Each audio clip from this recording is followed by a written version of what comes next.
In your opinion, street protests are justified to a certain extent in a democracy. Do you agree with that? Well, I think that the protests or the raising a voice, expressing your resistance is justified and is permitted in a democracy. But this vandalism, but this violence, it is not permitted and will not be tolerated at all. So our security forces, I mean the state police, I mean out here, they were just not equipped to handle it. We saw for hours together coaches burning.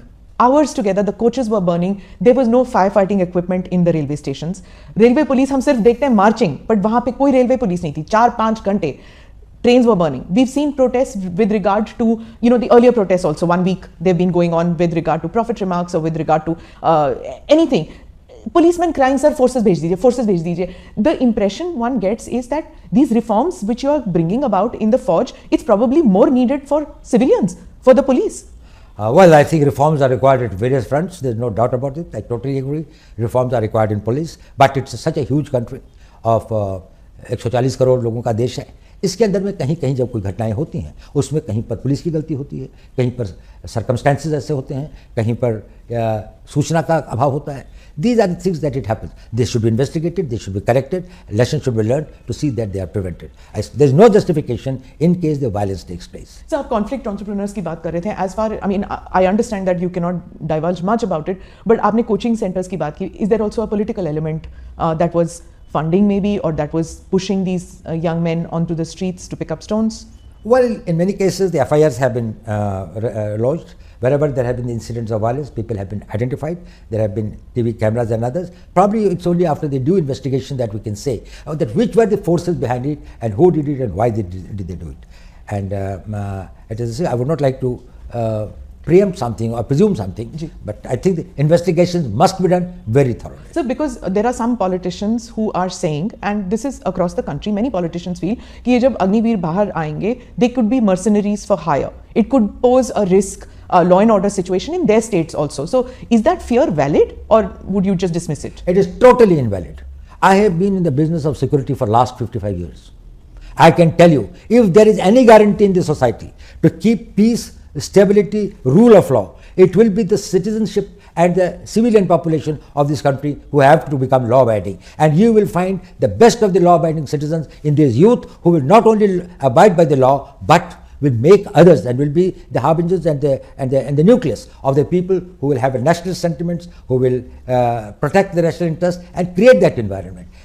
An environment of this thing is a creation of the undisciplined minds. People have got no sense of commitment, जिनका ना राष्ट्र से प्रेम है, जिनका ना समाज के प्रति कोई उत्तरदायित्व है, ना जिनके अपने प्रति कोई इस प्रकार का उनका ध्येय या लक्ष्य है कि हम राष्ट्र के निर्माण में क्या कर सके. ये लोग अच्छे लड़के होंगे, फिजिकली फिट होंगे, उसके बाद 4 साल की ट्रेनिंग में केवल इनके शरीर ही नहीं बढ़ते हैं, इनके मस्तिष्क के अंदर में भी एक ट्रांसफॉर्मेशन आता है. उनका सोचने का तरीका फर्क होता है, उनका एक नेशनल पर्सपेक्टिव बनता है, एक ऑल इंडिया पर्सपेक्टिव बनता है. जब ये समाज में जाएंगे और बड़ी संख्या में ओवर द ईयर्स समाज के, सरकार के, प्राइवेट सेक्टर के विभिन्न अंगों में जब ये होंगे, तो ये अपने चारों तरफ, अपने परिवारों में, अपने गाँव में एक ऐसे वातावरण का वो करेंगे और एक इस प्रकार की फोर्स की तरीके से इमर्ज होंगे जो कि हमारी इंटरनल सिक्योरिटी के लिए एक बड़ा भारी एसेट होगा. और इंटरनल सिक्योरिटी जो है वो बहुत आवश्यक है हमारे राष्ट्र के एक्सटर्नल सिक्योरिटी के लिए. But sir, don't you understand that और don't you see the fear that ये जो इंटरनल सिक्योरिटी को जरा भी डिसरप्ट किया जाए, इवन इन पॉकेट्स, जैसे आपने CAA स्टर में देख लिया, उसके बाद हिजाब रिमार्क्स हो जाती हैं, well maybe not the hijab and the profit remarks, but CAA स्टर एंड द एग्रीकल्चर रिफॉर्म्स की जो लॉज थे, अगर इसमें क्या होता है that the word goes out that on the street that if you push the government, if you push the security establishment to a certain extent with street protest, there could be a roll back. So, is there any chance that because of these street protests, there could be a rollback to the Agnipath scheme? There is no question of any rollback. There is no question. It is. Let me tell you one thing. This is not something which is a knee-jerk reaction which has come overnight. This has been being debated and discussed for decades. In 70s, we had General Krishna Rao committee, of which General Sundarji, General Chibbar, they were the members. They talked about reorganization and reforming of the army, including the manpower policy, technology and others. So you're talking 40 years back? No, not only that. It is not only 40 years back. Then there was this thing of the Arun Singh committee report in 1989. Then there was a group of ministers. This thing. Arun Singh committee would be 30 years then. So what you're telling is systematically there have been. No.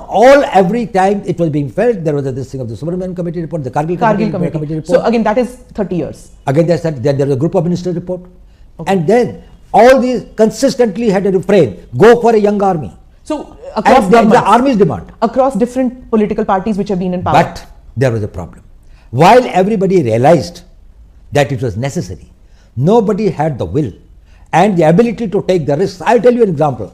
Ministry of Defence in 2006 wrote a letter to the Ministry of Defence wrote a letter to the Ministry of Home Affairs that we are thinking of implementing this thing. Will the CPMFs be able to take some people on this thing, the reserve for that?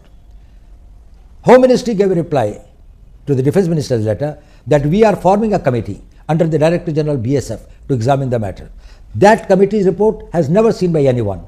That letter of the Defence Minister was never sent back. Defence Minister never sent any reminder. It is that So when was this? It was in 2007. Okay. The letter was sent in 2006 and 2007 the committee was formed. So this is bureaucracy going round and round. No, it's not a bureaucracy. It was a political will. That is, it is such a big problem. It's such a huge mass.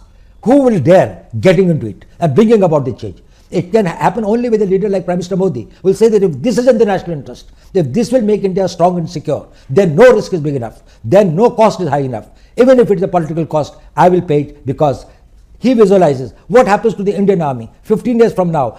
Security is not only thinking about your generation, also about the future generations. You will have an army which has been recruited and selected, and they have got manned by the people who have got the highest degree of fitness, agility, training, capabilities and others. They would be manning it, and then there will be a civil society in which you will have thousands of people who are there to bring about the change. They will be the catalysts of